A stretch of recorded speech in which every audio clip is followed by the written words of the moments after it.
Хөдөлмөрийн харилцаа буюу тэр ажилтны харилцаа үүсгэж байгаа хөдөлмөрийн хуулиар зохицуулж байгаа тэр харилцаанаас нийгмийн даатгалаа авдгаараа авдаг болъё. Өөрөө хөдөлмөр эрхлэгчид алга болчвол ингээд ажил эрхлэгчид багасч байна.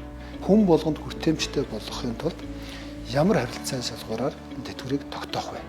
За улсын хурлын гишүүн Лодо Самбуу төвшин нар нийгмийн даатгалын ерөнхий хуульд өөрчлөлт оруулах тухай хуулийн төслийг боловсруулсан байна. За энэ хуулийн төслийг бол амжуул эх 7 хоногт өргөн байна гэж та мэдэгдлээ тийм ээ. Тэгэхээр энэ бол одоо олон нийтийн асар их анхаарал татж байгаа хүлээлттэй байгаа ийм хууль. За учир нь бол өнөөдөр ажил олгогч хоёр нийлээд 24% нийгмийн даатгалын шимтгэлийг уусад төлдөг. За энэ өндөр татвар нь бол аж ахуйн нэгжүүдийг бол үйл ажиллагаагаа өргөдөх, хүний нөөцөд хэлэх энэ бүх боломжуудыг бол хааж байгаа. За тэгэхээр ажилтнч тэр ажил олгогч тэр аль нь бол таны хуулийг бол хүлээж байна. За яагаад энэ хуулийг санаачлах болсон бэ гэдгээс хоёлаа яриагаа эхлэе. Ер нь бодит ямар шаардлага тулгарсан байна гэж та харж байна тийм ээ. Тэр тухайлбал нэг хүн одоо тээврээ хийгээд тээврийн одоо ачаа тээврийн үйлчлэгээ үзүүлдэг иргэн байлаа гэж бодъё. Тэр хүн одоо өөртөө чинь гэрээ хийгээд нэг 50 сая төгрөгөөр гэрээ хийхэд тэр хүн нийгмийн даатгалын 13%-ийг өөрөөсөө төлнө. Дараа нь орлого улсны орлогын албан дотор 10%-ийг төлнө. Нөөт 10%-ийг төлнө. Гэрээ хийснийхаа төлөө ажил олгогч болж байгаа нөгөө байгууллага өмнөөс нь 12.5%-ийг төлнө. Ингээд нийтдээ нэг юм 40% төлөх болчихж байгаа. Тэгэхээр энэ бол одоо ихтгэр барах байхгүй юу? Ер нь орлого. Тэгээд нөгөө хүн чинь үлдсэн мөнгөө аваад бензинээ даана, машинаа шинжилнэ, сэлбэг хэрэгслээ ахуй гэрээ авч явна. Яг энэ дарамтаас болоод одоо яг энэ иргэдийн бизнес эрхлэх одоо талбар байхгүй болчихж байгаа. Тэгэхээр энийг харилцааг нь зөв болгохын тулд хэрвээ энэ чигээрээ яваад байвал иргэд ерөөсөө хуваараа бизнес эрхлэх ямар ч боломжгүй болчих. Гэтэл Монгол үндсэн хуульд хүн бол эрх зүйд итгэхэд байна гэдэг ингээд заасан байгаа гэдэг. Иргэн аж ахуйн хуулийн этгээд яг адилхан одоо гэрээ байгуулж ажил хөдөлмөр эрхлэх боломжтой байдаг. Тэгэхээр энийг зөв харилцаа зохицуулж болох хэрэгтэй. Тэгэхээр энэ харилцааг яаж зохицуулж байгаа вэ гэхээр нэгдүгээрт иргэний хуулиар гэрээ байгуулж ажиллаж байгаа бизнес эрхлэгчдийг хуваар эрхлэгчдээс албан журмаар нийгмийн даатгал авахаа болъё. Хөдөлмөрийн харилцаа буюу тэр ажилтны харилцаа үүсгэж байгаа хөдөлмөрийн хуулиар зохицуулж байгаа тэр харилцаанаас нийгмийн даатгалаа авдгаараа авдаг болъё. Ингэснээрээ эргээд одоо нөгөө маш олон ажлын байр бий болно. Хүмүүс ажиллаж амьдрах боломжтой болно. Одоо хуваараа бизнес эрхэлдэг иргэд чинь бол энэ татварыг төлж дийлэхэ болсноос болоод ийм үйл ажиллагаа эрхэлснээс гадаадын хүн нэр гэж үзээд гарчаад байгаа. Тэгэхээр энэ нөгөө талдаа юуг дэмжиж байгаа вэ? Одоо ажил эрхлэлтийг дэмжиж байна гэсэн үг. Энэ ажил эрхлэлтийг дэмжснээр ажлын байр олноор бий болно. Тэр ажлын байр олноор бий болонгууд буцаагаад нөгөө талд нь хүн амын орлогын албан дотор өснө. Эндээс болох одоо нийгмийн даатгалын сангийн багасах дүн бол маш үйлэлэг буюу одоо төсвийн орлогын 0.14% байхгүй юу? Тэр тийм маш бага дүн төсвөөс багасж байгаа боловч маш олон хүмүүсийн ажлын байр, ажиллах орчин бий болж бизнесийн орчин илүү таатай болно гэсэн нэгдүгээр юм санаа явж байгаа. За хоёрдугаар санаа бол хөдөлмөрийн хуулийн дээр заасан цалин түнтэй адилдах орлого, хөдөлмөрийн хуулинд заасан цалин түнтэй адилдах орлого гэсэн энэ хоёр ойлгоцыг бас бид нар зөрүүн дээр нь судалж үзсэн.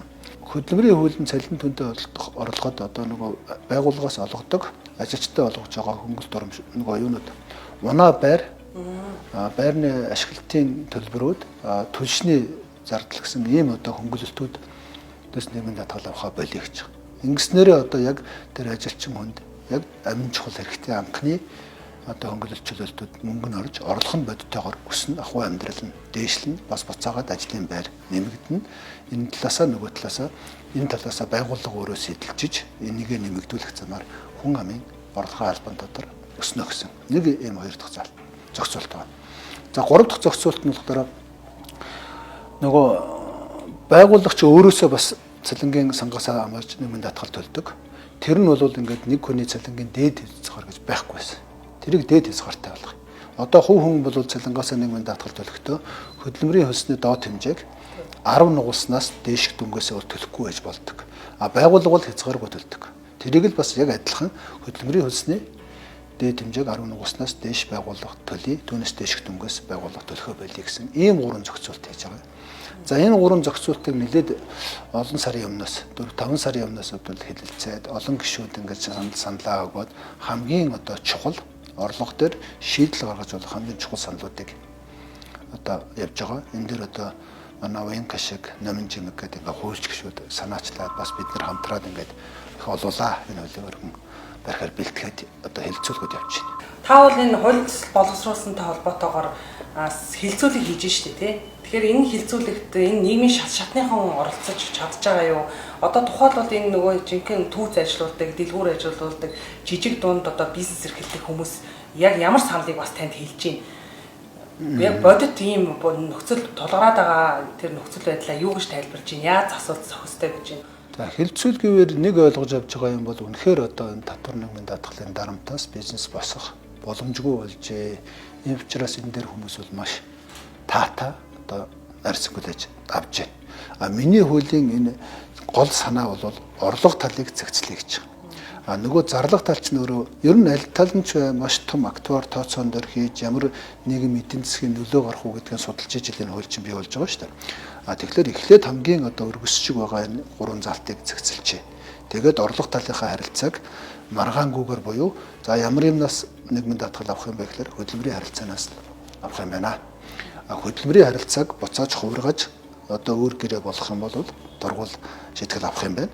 А бизнесийн эрхэлдэг харилцааг юу яг цаад шин чанар мөн чанар нь өөрөө иргэний хуулийн шин чанар зохицуулттай бол тэндээс албан журмын нийгмийн даатгал авах шаардлагагүй байна гэсэн юм ерөнхий хуулийн одоо зүйл давцаар цагцлаад өгчлөөр манай нийгмийн даатгалын орлого чинь зохистой харьцаанд очичлоор дээшээгээ цаашдаа дарамтгүйгээр өсөх боломжтой очиж байгаа. Одоо энэ малчтын 50 нийгмийн даатгалын шийдлийг 50% бид нар ингээд төлдөг ч юм уу өмнөөс нь төлдөг. Энэ ud надад бас ингээд шудраг санагддаг. Бас зарим нь ажил хийхгүй байжгаад ингээд тэтгэврт гарчдаг ийм хүмүүс ч байдаг. Ийм шудраг бус юмнууд байгаад идэв шүү дээ. Тэгэхээр та энэ дээр бас ямар байр суурьтай гэдэг. Таны хэлээд байгаа тэр шудраг бус асуудлуудыг чинь зарлах тал нь баггүй юу? Тэгэхээр энэ лүү бол зайлшгүй бий орно. Тэгвэл магадгүй энэс өмнө тусын газар цогц багц хууль ингээд шинжилнэ гэдэг байгаа учраас ийшээ ороод ирэх байх. Орж ирээгүй бол тодорхой саналуудыг хэлнэ. Үнэхээр энэ нийгмийн даатгалын философи бид нар их зөв ойлгох хэрэгтэй. Тухайлбал нийгмийн даатгалаас одоо зөвхөн тэтгэврийн хэсгийг салгаж авлаа гэхэд тэтгэврийг Монгол улсын хэмжээнд хүн болгон авах эрхтэй гэж би өөртөө үзэж байгаа. Тэгэхдээ төлөөгүй хүн бол багаах хэмжээний тэтгэвэр авна. Тураад өчөж болохгүй шүү дээ. Дарсаар итэл. Тэтгэвэр тогтоох нас нь өндөр байна. Насаараа ажиллаад өссөн хүн бол өндөр тэтгэвэр авна. Тэгэхдээ бүгд жигддүү авна. Ягаад гэвэл эн чинь цалин хөлс биш байхгүй юу? Төлсөн дүнгээсээ бас нэг тийм шууд хамааралтай биш авна. Жишээлбэл би одоо өнөөдөр өндөр цалинтай ингээд нийгмийн даатгал төлж байгаад энэ бүх мөнгөө тэтгэвэр болгоод авна гэж ойлгож болохгүй. Ягаад гэвэл ахмадууд байж байгаа. Би ажил хийхээ болоход төр үеийн одоо хүмүүсийн дундаж орлогын төвшөнтэй тэнцэх хэмжээний амжиргааны наацхан зардлаа хангах хэмжээний тэтгэвэр авах эрхтэй. Тэгэхээр энэ тогтолцооны нэг баланс байгаа. Тэгэхээр тэтгэврийн нэгдүгээр шатал бол нэг тийм тодорхой хэмжээний дундчлагдсан халамжийн шин чанартай байна. Хүн болгон ямар ч байсан хүртээмжтэй байх ёстой энэ төр гэж. Түүнээс биш одоо нэг өндөр цалинтай хүн байнгын тэтгэвэр өндөр аваад нөгөөдөгт нь тэнд огт тэтгэвргүй хүн байж бас болохгүй байхгүй. Хүн болгонд хэлдэг ш. Би улсад 30 жил ажилласан. Тийм ээ. Ингэж үр бүтээлтэй ингэж ажиллаж. Өнөөдөр миний авж байгаа хувь хэмжээг хардаад тэтгэврийн гэх. Тэгэхээр ер нь тэтгэврийн энэ хувь хэмжээг бас нэмэгдүүлэх тал дээр цаашид нь улсын хурлын газар анхаарах шаардлагатай гэж та үзэж байгаа юм. Тэн дээр бол зайлшгүй шаардлагатай. Хэд хэдэн зүйлийг хэлээ. Хин хэмжээнээс хэтэрсэн зүйл орлогоо аваад явал нөгөө тэжээгч устгах гэдэг шиг нөгөө орлого олдог бизнесүүдэд устгахад бүр байхгүй болгоод сүлдээ огцсон орлого буурах хандлагатай болчихно. Хуваарь хөдөлмөр эрхлэгчид алга болчихвол ингээд ажил эрхлэгчид багасч байна. Тэгэхээр энэ гурван зохицуултыг орснороо эсрэгээрээ хүн амын орлогын татвар өсөж байгаа, ажлын байр урамшуулж байгаа, байгууллагын үр бүтээмж нэмэгдэж илүү олон хүн ажиллах боломж нэмэгдэж байгаа гэж ойлгож байна. Нөгөө талдаа дундаж тэтгэврийг нэмэх гэдэг бодлого байгаа. Дундаж тэтгэврийг нэмэхэд бол бид нар тэтгэврийн тухай ойлгоцыг их зөв болгох хэрэгтэй. Хүн болгонд хүртээмжтэй болгохын тулд ямар харилцаа салгуураар тэтгэврийг тогтоох вэ? Хамгийн оновчтой зөв хэмжээ нь хэдий. Тэгэхээр нөгөө индексжүүлнэ гэж ярьдаг те. Тэр чинь индексжүүлнэ гэдэг чинь одоо олон жилийн өмнө тэтгэврт гарсан хүн өнөөдөр тэтгэврт орж байгаа хоёрын зөрүүл байхгүй юу? Тэгэхээр ерөөсөө индексжүүлэхгүй яг одоо байгаагаар нь тогтоох хэрэгтэй. Өнөөдрийн одоо ханшаар гэх юм да тий. Тэр хүн чинь тэр үеийнхээ ханшаараа төлсөн шүү дээ. Нэмэн датглаа. Тэгэхээр олон жил ажиллаж үр бүтээлтэй ажиллаж байгаа хүмүүс бол тэдэн төгрөгийн тэтгэвртэй. Цөөхөн ажилласан бол арай бага. Бүр огт ажиллаагүй бол энэ тэгээд тэрийг одоо өндөр цалинтай гэдэг дундчлаад ингээд нэг юм тэтгэврийн дунджийг бид нэр жилээс жилд өсгөж явах нь манай одоо бас нэг эдийн засгийн бодлогын нэг зорилго шүү дээ.